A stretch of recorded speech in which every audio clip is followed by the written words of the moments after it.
Yes, we are going to read chapter 3. Remember yesterday, Zoe saw that enormous unicorn, and the unicorn was saying, "Girl, help, ow."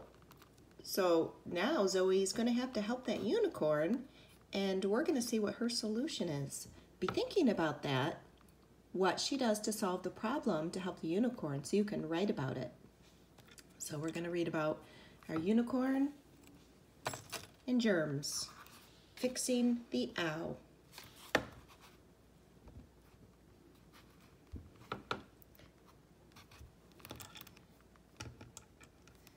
The unicorn carefully lowered its gigantic hoof. Gorp and I took a step closer and looked for anything unusual. I pointed at a scratch about the size of my arm and turned to Gorp. "Do you think that might be causing the trouble?" Then I heard a squeal behind me. It was my mom. She stood with her hands pressed against her cheeks, staring up at the unicorn. "Oh my goodness! Aren't you just the cutest little thing?"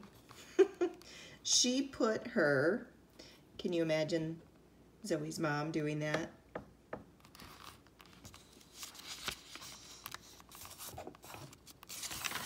She put her arm around me. "Oh, Zoe, how special!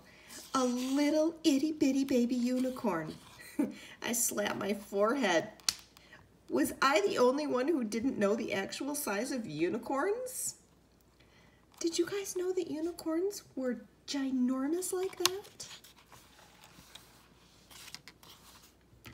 Gorp cleared his throat. "Oh my goodness! I didn't see you there, Gorp," Mom said. "How are you doing?" She gave him a hug. Gorp turned to show off his shiny fur. "Quite well. I was playing with friends in the forest when we felt the earth shaking. They sent me to figure out what it was. I thought you two would know."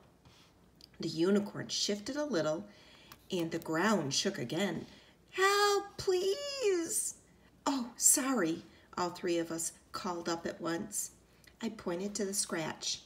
"This is all I could find," I told Mom. "It seems pretty small compared to the unicorn's huge leg. Do you think it's like the unicorn version of a paper cut? It's small, but it hurts a lot." Have you guys ever had a paper cut? Yeah, I have, and it does hurt a lot, doesn't it? Mom walked around the leg and nodded. "That's all I'm seeing, too. What's your plan?" "Oh, right. I needed a plan." I was about to start thinking out loud when my dad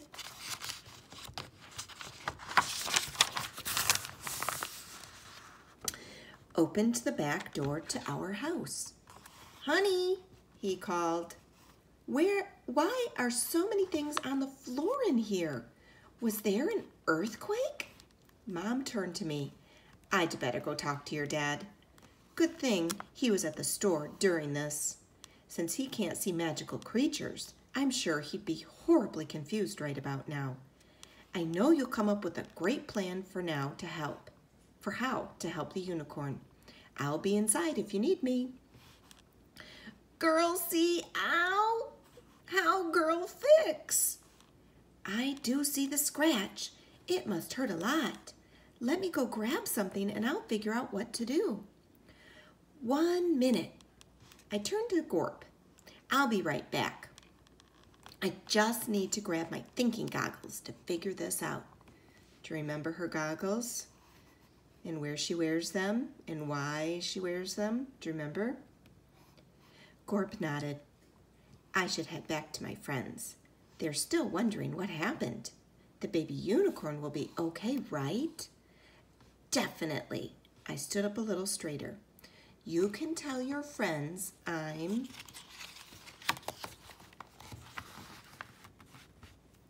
taking care of it." "I will," said Gorp. "Thanks, Gorp. Oh, and, say hi to Sassafras for me, I guess." Then he headed back into the forest. Sassafras! Where was that cat? I waved goodbye and jogged into the barn. Aha! I found my thinking goggles, right next to a blanket with a fluffed up tail, sticking out from under it. Sass? Sass? I whispered. I lifted the blanket. I guess he was sleeping through all of that, wasn't he? There's her thinking goggles. Is she gonna wear them on top of her head? Does it help her think better?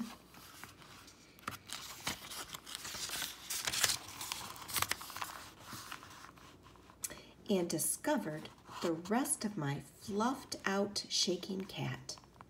Okay, so at least Sassafras was also surprised by the unicorn's size. Oh, he wasn't sleeping, he was scared. Oh, buddy, it's just a baby unicorn. He won't hurt you, I explained, but it wasn't any use. Sassafras was too freaked out. Why don't you stay here and I'll go get help, and I'll go help him. Sassafras agreed. I gently covered him up again with the blanket and gave him a reassuring pat. Then I plunked my thinking goggles on my head and walked back out to the... Where were my manners? I'd forgotten to ask if the unicorn had a name. I leaned my head way back. Hello again. I've got my thinking goggles, so I should have a plan soon. But I forgot to ask. Do you have a name? The unicorn nodded his gigantic head and a huge gust of wind almost knocked me to the ground. I held onto a nearby tree trunk so I didn't blow away. Tiny, said the unicorn. Do you think that's a funny name for him because he's so big and his name is Tiny? That's funny. You have got to be kidding me. Your name is Tiny? The unicorn nodded again, and this time my thinking goggles flew off. Look at that right there.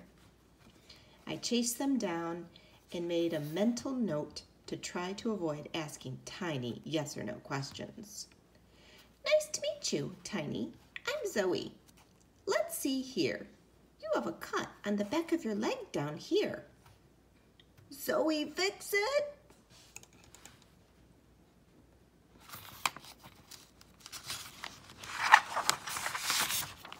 Let's see what she's going to do to help him. Yes, I will just need to think. I tapped my thinking goggles. My knees started to itch. Oh, my knee. I had fallen last week while chasing some friends at school and gotten a scrape. Tiny, when I get a scrape or cut, the first thing my mom asks me to do is rinse it really well with water. Then she dries it and puts some antibacterial cream on it. The cream is like medicine to kill any bad bacteria. Do you remember that word we learned? Yep. After she covers it with a Band-Aid, in a day or two, I'm as good as new. I'll do the same for you, but I need to think bigger. I mean, you're going to need a slightly bigger bandage. I giggled, thinking of one of my tiny bandages on Tiny's ginormous unicorn leg. Yeah, that wouldn't work, would it? Okay, said Tiny. First up, rinsing. I can't possibly get you to a sink. I need something bigger. I adjusted my thinking goggles. I need a really big faucet like a hose. I ran to the side of the barn and dragged the hose over to Tiny. Next, I'd have to dry the cut. Mom had dried my knee with a washcloth. Thinking bigger, I realized I need a blanket. After drying, I'd need a way to put some antibacterial cream on. A lot of antibacterial cream and a bandage the size of, well, me. I'm going inside for, wonder what she's going to get.